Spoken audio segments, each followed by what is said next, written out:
Welcome my friends. Thank you very much for visiting my house.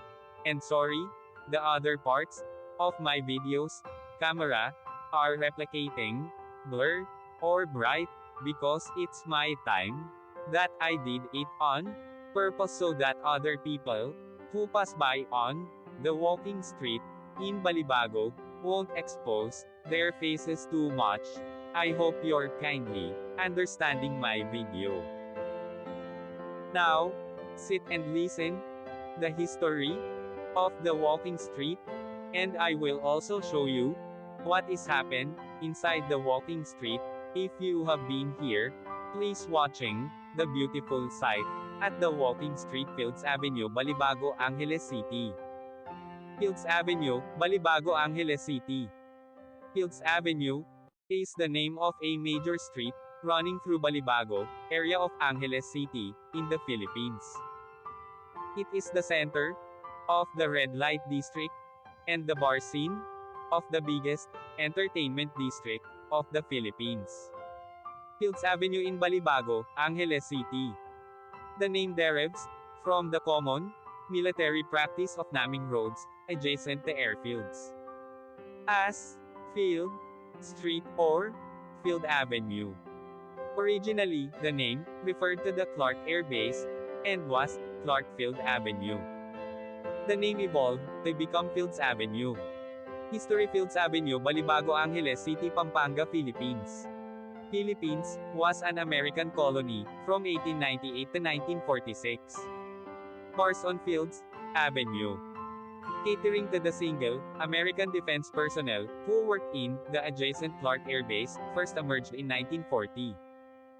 During 1940s and 50s, there were only 3 such bars just outside the main gate of the air base. By early 1960s, the Fields Avenue developed as a street line with several bars.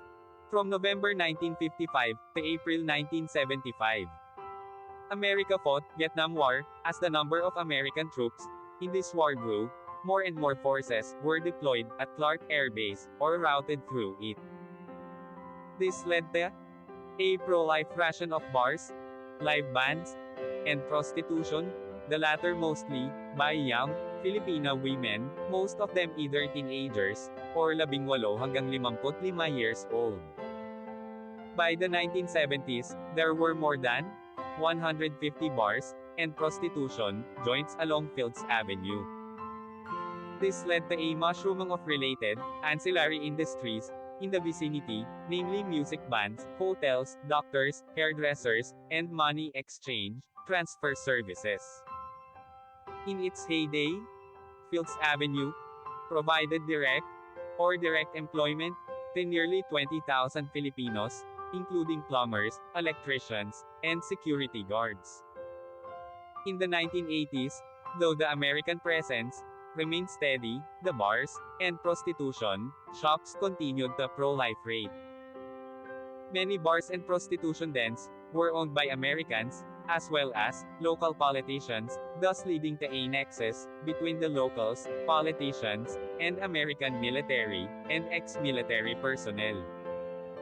With the withdrawal of American Defense Forces from Clark in 1993, many of these establishments changed hands, but continued to do business. As Clark was turned into a Special Economic Zone, SEZ, these bars and prostitution joints changed their clientele to suit their new customers, Japanese and Korean businessmen.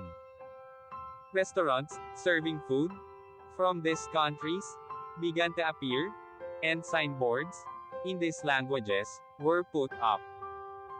The period from 2000 hanggang 2010 saw further expansion of these joints, as the area was relabeled as an entertainment district. While prostitution was officially banned, girls working here were simply redesignated as guest relations officers (GRO), and prostitution continued in practice. Since then, bars and prostitution joints have continued to proliferate and expand. The extent of these establishments has continued further on both sides of Fields Avenue, and many smaller streets of Fields Avenue also sport smaller such establishments. In 2010, a section of Fields Avenue, at the end where it meets the MacArthur Highway, was named as Walking Street, mimicking Walking Street in Pattaya. This section was made pedestrians only, with road traffic banned from 6 p.m. to 6 a.m.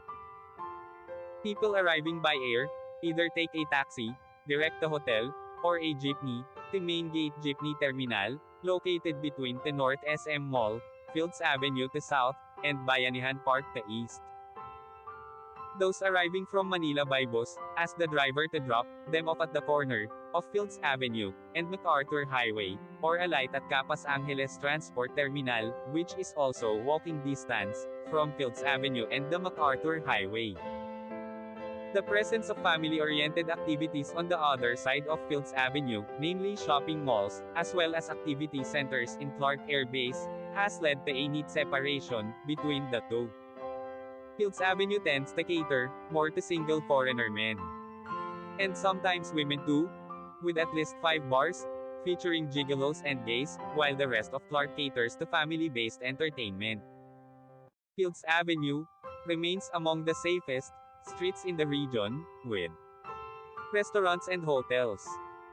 Fields Avenue has the largest density of hotels in Philippines, catering to all budgets, from a large number of 2-star and 3-star hotels, right up to a select few luxurious 5-star hotels. Many of the bars and hotels in Fields Avenue have restaurants attached. Fields Avenue has among the largest variety of restaurants in Philippines, with cuisines ranging from European, continental, Japanese, Korean, Australian, and a select few restaurants serving Indian, Arabic, and Filipino food. Restaurants tend to have long opening hours, most of them open late and close late, up to 4 a.m., though a reasonably number of them open early, around 7 a.m. A few restaurants are open 24 hours. Most Filipino and international fast food chains including McDonald's, KFC, and Jollibee have at least one branch along or near Fields Avenue. 24 Hours Police Station is located in the center of Fields Avenue. Thank you so much. See you my next video.